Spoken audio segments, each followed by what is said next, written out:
Good afternoon everyone, this is Dave Hammond from M.A.C Solutions, and thanks for attending this webinar this afternoon. The purpose of this webinar is to complement the webinar given by the guys at Kepware the other day related to the launch of the version 6 of KEPServerEX OPC server, and to explain some of the new features and actually what they mean in a non-technical way, how users can use them and how they can benefit people who are building machines, people who are building systems, and also people who are using KEPServer in their own factories. So I'm going to take you through a few of the new features and how they work, and we'll be recording this webinar. So what we'll do is we'll put the link to this, so all those people who could or could not attend, the link will be passed around, so if you'd like to watch this at a later date you can. Okay, so it's 1 minute past 3, so I'll crack on. This should take probably about half an hour, not much longer than that. So okay, thank you. So this is what we're going to be covering today.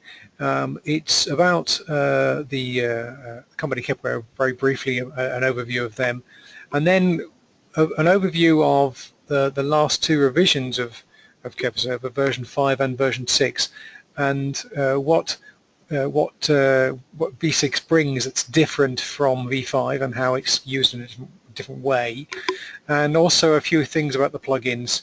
So I won't do too much about that.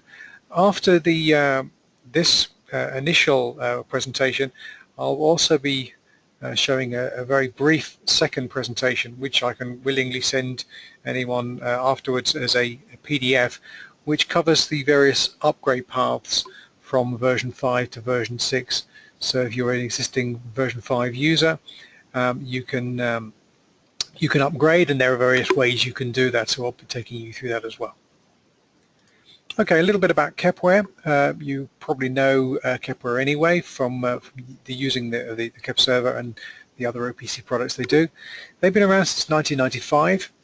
They started off in a fairly small outfit, actually working from a converted mill over in Maine, and decided in late 90s to concentrate on doing development of OPC servers, and they're now the biggest manufacturer of OPC servers worldwide, and very good guys, very strong in engineering. They're not a sales outfit, they're an engineering outfit, completely different from other people in the automation arena. About 120 employees, over half of them are engineers. Okay, so looking at version 5, which came out in 2009. KEPServer version 5 was designed and built for a very different environment. In those days, SCADA was the typical client of an OPC server, and OPC-DA was the typical way that an OPC server was used. Version 5 of KEPServer had OPC-UA in it, but in the early days very few people were using it because it seemed unclear as to how OPC-UA would fare, how it would develop. So OPC-DA, which was the standard at the time, continued to be the standard for many years until OPC-UA started to become accepted. As you can see in this diagram here, it was a very simple model in many ways. You had PLCs at the bottom, you had controllers, you had SCADA, and the OPC layer, the KEPServer layer, fitted between layers 1 and 2 there, and it was very much a system where the data was passed up the chain as per the green arrows on the right hand side. That's back in 2009. Now we all know that a lot has changed in those since 2009. When you look at a modern application, it's a different type of application entirely. Everyone's used to having global connectivity and connectivity between multiple devices and multiple systems, and so you can see in the diagram here it's far more complicated and far more demanding than it used to be. Companies often have connectivity across the globe from site to site to continent, and there's much more integration nowadays between production systems and non-production systems, and far more than there would have been before. As networks have grown and Ethernet has worked its way down to the shop floor onto more and more devices, security has become a real key point, and I'll mention a few of those things later. But data security and integrity for production networks is really very important these days. Going hand in hand with that is the reliability and real-time performance of the server, and that obviously you need a server that's going to be as reliable as possible, and in version 6 that has been upgraded even more than version 5. Also in hand with that, you now have improved diagnostics, you have improved redundancy and recovery capabilities. And the point above, centralization and simplification, that I'll cover that later, because that's a very specific thing that Kepware have embedded into version 6 for the first time, which is very valuable for many users, especially the very large multinational users. Okay, so here are this is what KEPServer is designed to, version 6 of KEPServer is designed to fit into that environment and be the middleware between all these different players. So a few highlights and what they mean. If you look at the diagram on the left-hand side there, you can see whereas version 5 was being purchased in the early days as very much an OPC server to fit between a PLC and SCADA, you can now see that there's far more to KEPServer than there ever has been before. Many more devices at the bottom layer, down at the production layer. You have now business systems sitting at the IT layer, far more than before, and you have cloud and IoT systems which are now becoming important for production companies. And there's many companies I speak to on a weekly basis who are doing IoT projects, or certainly looking at how they move towards an IoT future. And so KEPServer is ideal for sitting in the middle and producing the connectivity at the top and the connectivity at the bottom. I've mentioned some of the other points on the right hand side already, so I just wanted to show that slide because it shows the complexity that KEPServer now has and the number of ways you can get in and out of it. Especially there's more and more advanced functions and plugins that you can get now, far more than you'd ever been able to do before. So here's one of the first plugins, and this is a key plugin that KEPServer have had under version 5 for a couple of years. What we're seeing though is more and more people taking advantage of it and buying it under version 5, because it is as security becomes more and more important, people need to ensure that the PLCs of controlling devices down at the automation layer are protected from the application layer above. So in version 6, because version 6 is got OPC-UA at the very core of it, what Kepware have done is they've embedded the security policies plug-in within the main core of the software, and it's not a chargeable product anymore. It's actually embedded within the core for free. It used to be £285 under version 5. It's free under v6. What it does, it sits and acts as a firewall or a filter between the clients at the top end and the devices at the bottom end by filtering out the permissions based upon the OPC-UA client. So as an OPC-UA client connects in, effectively it's given permissions that can it reach this channel, can it access that tag or device, does it have the ability to read or write, and also can that client use dynamic tags or not, can it ask for tags which are not already within the list inside the KEPServer product. Previously, without the security policies plugin, if you had a tag inside KEPServer that was read and write, any client connecting to it will be able to do that read and write. Now obviously if you have one client that's maybe coming from several layers above using OPC-UA, you would not want a business systems level application being accidentally writing down values down to a production environment, whereas you may want a local SCADA application to be able to do that. So it's the ability to filter and firewall and give permissions to different clients. That's what this security policies plugin is all about, and it makes a lot of sense if you're using OPC-UA, because OPC-UA applications can sit further and further away, because OPC-UA is a secure environment and can run across networks and run across factories and run across countries and run across continents and run across the internet. So that's the first change in version 6, is this additional plugin, which used to be chargeable, which is now free.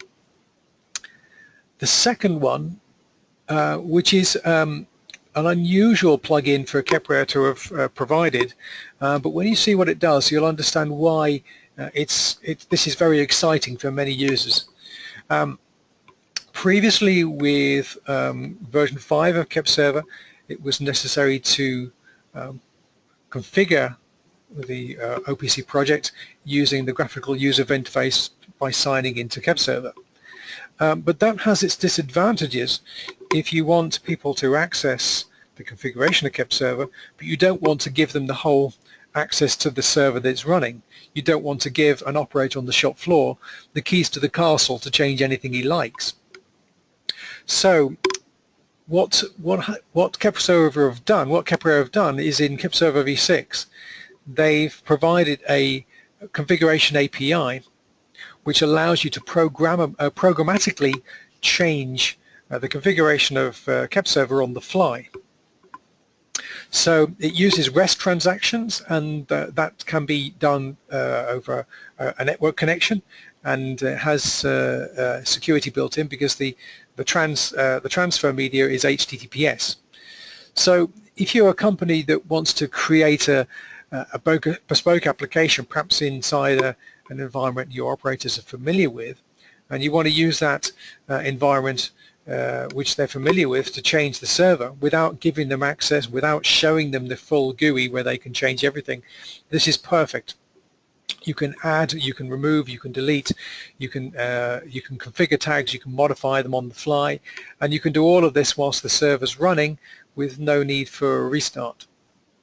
So from an end user's perspective, it's very good to be able to embed this type of modification within an environment which is already running in the production environment.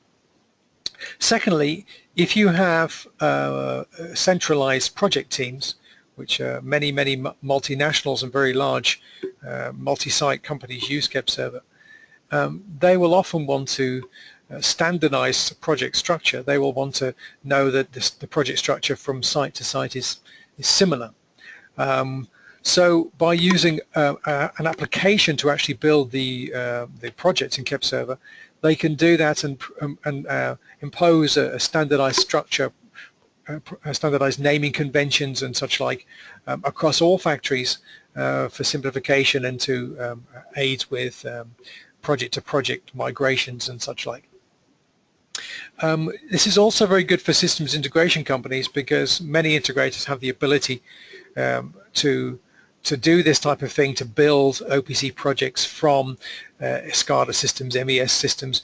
In the past, many people did this type of thing using exports from KEPServer into Excel, and then maybe would import from Excel. But that's not how the way that version 6 needs to work. This is far more clever than that. The last application is for people who are using KEPServer, maybe integrating with a cloud environment. If you're building a cloud environment, you need to push the configuration from the cloud down to the server.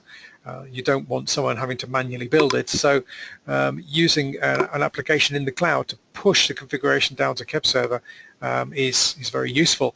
And again, this can be done over a network connection or right across the internet.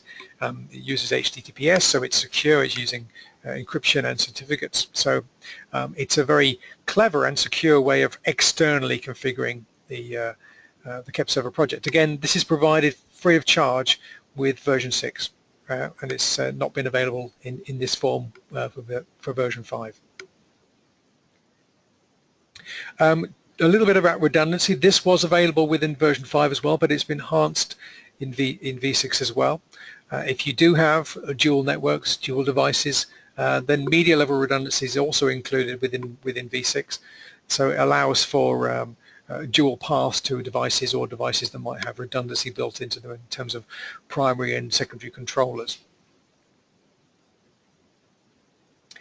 One of the other things that is different about version 6 is the policy related to support and maintenance.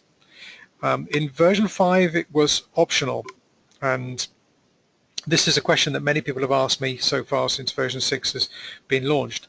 You know, what's the thinking behind the mandatory support with version 6?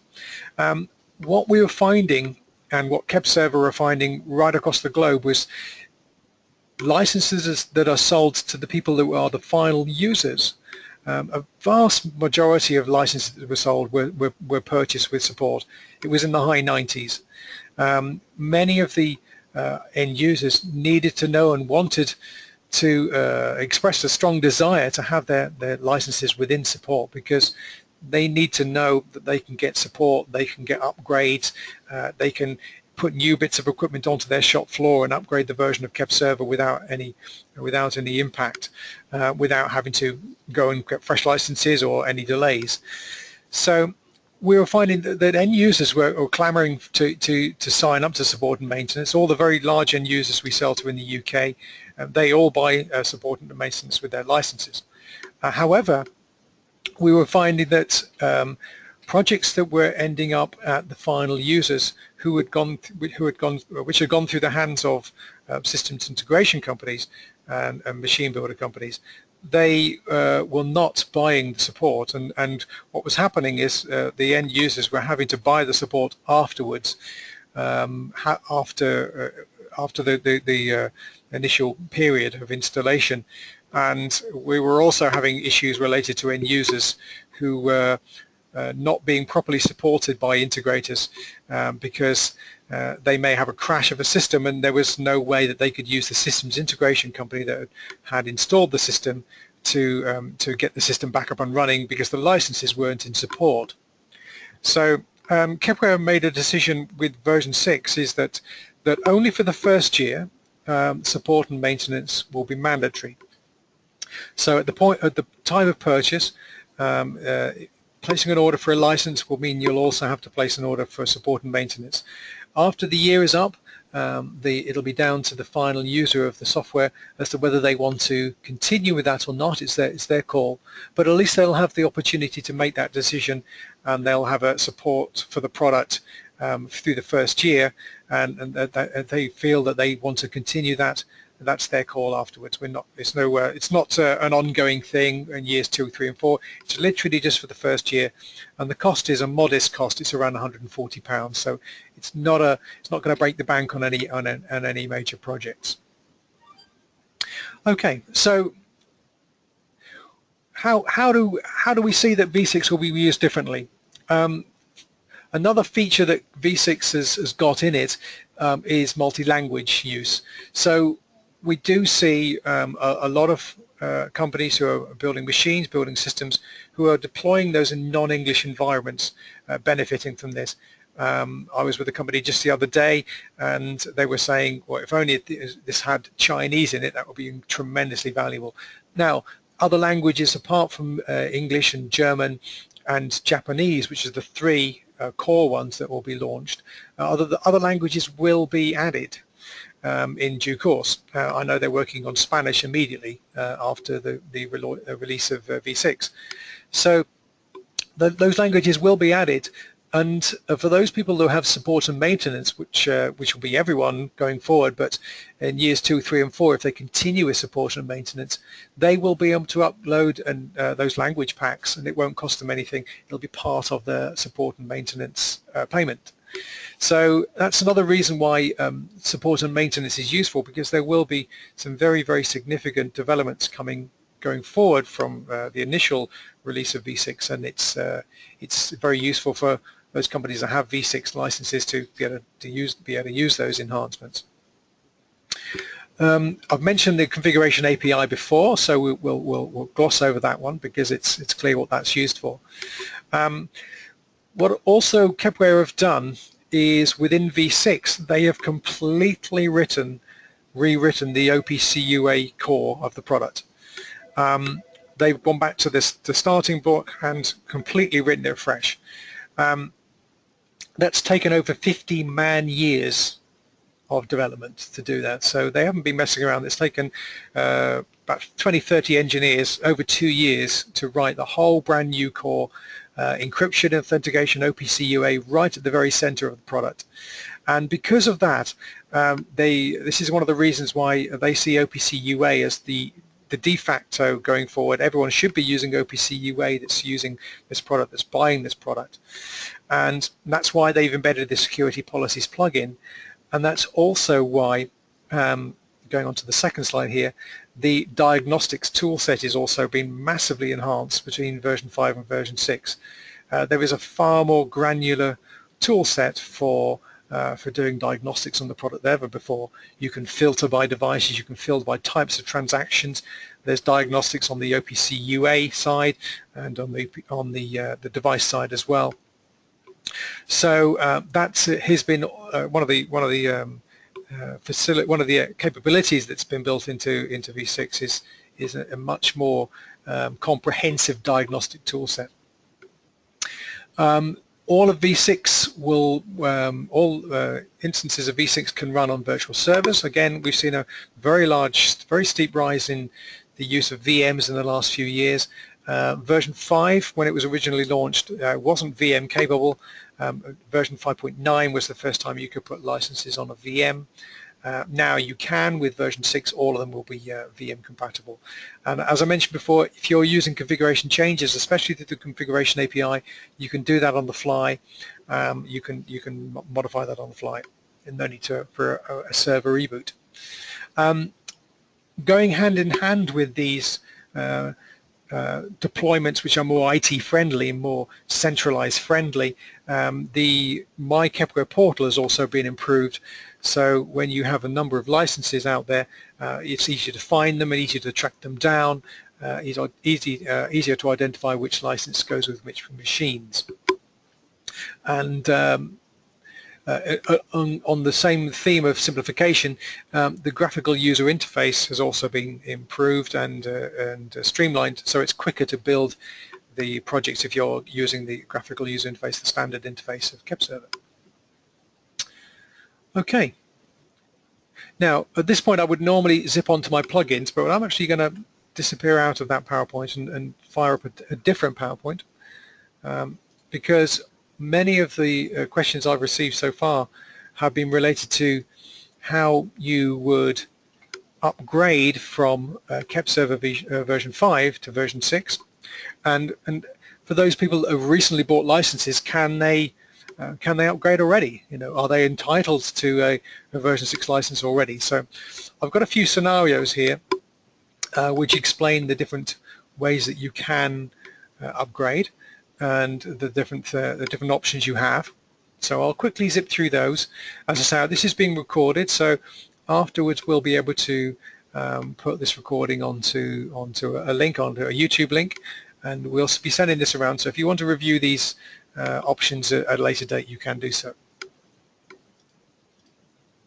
Okay, so here's a typical scenario where a person has just purchased in the last few months.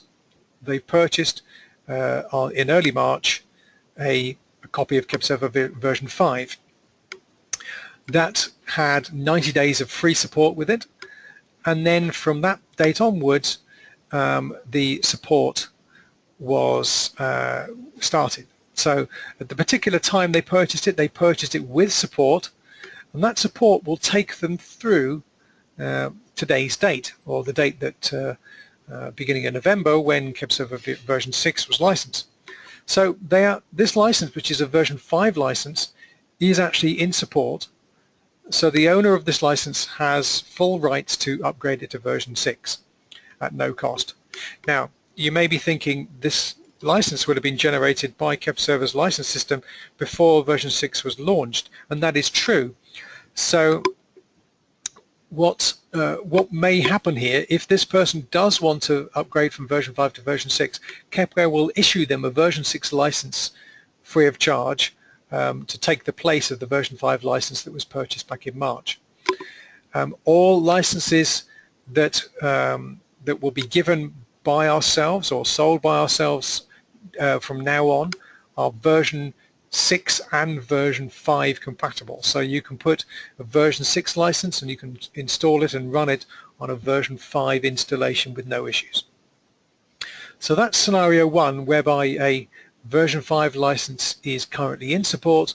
The user of that license, the owner of that license, has full rights to ask for a version 6 license and upgrade to version 6 during this time when their license is within the support. If the license similar to before was not purchased, if it was purchased back in March but not purchased with a support and maintenance agreement, then at the end of May the support that comes with the purchase would have elapsed, but that's less than 1 year ago. So what can be done is the owner of this license can apply to buy a low-cost EXT extension license to basically get the same type of functionality as if they purchased this license with support in the first place. So the date will be backdated to the end of the support for the license. You can see that box there covers the same area, and that now would take that license into support, and since it's in support, that would be a way of getting this license from version 5 to version 6. So that's a low-cost option. That's around £140. This license here, purchased at the time, is around the same price, around £140. Scenario 3 is a little bit of both of 1 and 2 together. The license has elapsed, but the license was purchased initially with support. So the license has elapsed, but it's less than a year ago. So again, if it's less than a year ago since it's elapsed, this license can be brought back into support in order to get version 6 upgraded. Again, it can be purchased using the same license for around £140, and that would then continue from the end of the previous support through the time period of now, and the license could then be upgraded from version 5 to version 6. For those licenses that are more than a year out of date, and support was not purchased, or support was purchased but it's now elapsed more than 1 year ago, it's necessary to purchase a different type of support and maintenance license called a recapture license. And a recapture license ending in RCP will start from the day of purchase and give a year from the going forward. This is a more expensive option. It's approximately £400 for this, but it will get that license from version 5 to the latest version of version 6, and going forward give them a year's worth of support and maintenance and updates. So that's the scenario which is for licenses which are more than 1 year out of date in terms of support. Here are some example part numbers. Again, this is available as a PDF, so if you want me to send you this, please let me know. I'll send that gladly. These are some of the more common licenses we sell, more popular licenses we sell. The product part number is shown here. Support and maintenance purchased with it, which will be mandatory, is in this column here. ATT stands for attached, so it's an attached license to the main product license. The RCP is the recapture license for those that have lapsed for more than 1 year, and the EXT is an extension license, either an extension license to the initial attach or an extension license to another extension license, or an extension license to get a non-covered support license back into support. Approximate price is approximately $800 for the product, 140, 140 and 400. So those are the type of products and type of prices. again, so I'll send this to you if you like. There's a second page showing the more unusual products. There's 2 pages of products here in terms of plugins and utility drivers and special drivers. So, okay, so that's all I wanted to do today, was just to have a brief half-hour overview of version 6 and what makes it different, why it's not just version 5.22. It's quite a radically different product, and just cover through some of the options in terms of updating licenses. So thank you very much for your time, everyone.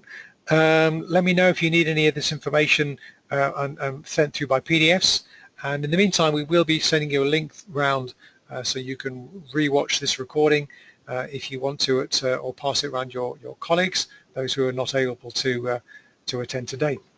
Okay, thank you very much for your time.